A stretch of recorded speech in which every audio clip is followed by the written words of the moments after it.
পৃথিবী কোথায় এসে দাঁড়িয়েছে। ছেলেটির নাম সাদ, বয়স 21 বছর। একটি মেয়ের সাথে তার সম্পর্ক ছিল। সেই সম্পর্ক পিছনে উড়িয়েছে বহু টাকা, কখনো রেন্ট করে, কখনো বাপের টাকা আত্মসাৎ করে। তার মা বিষয়টি জানার পর মনিমাননা শুরু হয় তার সাথে। মায়ের উপদেশ যেন হয়ে যায় তার বিষের মতন। প্রায় ঝগড়া করতো। সেদিন সকালে মায়ের সাথে ঝগড়া করে সে বেরিয়ে যায়। দুপুরে ফিরে দেখে মা সবজি কুটছেন। ছেলেটা পিছন থেকে শ্বাসরুদ্ধ করে মাকে মেরে ফেলে।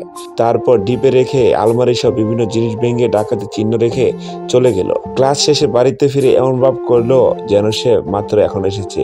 এই ঘটনাটি ছড়ালো ডাকাতি হয়েছে বলে, কিন্তু সত্য কখনো চাপা থাকে না। আমি ভাবছি সেই অসহায় মায়ের কথা।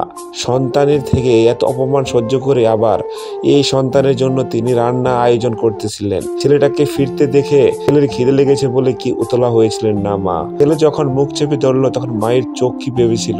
যে সন্তানকে তিনি গর্ভে ধারণ করেছিলেন, নিজের হাতে বড় করেছিলেন ও সবকিছু শিখিয়েছিলেন, এই সন্তান কত হিংস্রভাবে মাকে হত্যা করে দুনিয়া থেকে বিদায় করে দিল। ছেলে এইরকম ভাবে বিশ্বাসঘাতকতা করলো মার সাথে। নিজের হাতে গড়া সন্তানের হাত থেকে যখন মায়ের গলা চেপে ধরলো তখন সেই মায়ের জগৎ এমনি ফুরিয়ে এলো। বোকা মা, অথচ সব বলে তুমি সেই সন্তানের জন্য রাত্রে বসেছিলে। হায়রে অমানুষ সন্তান।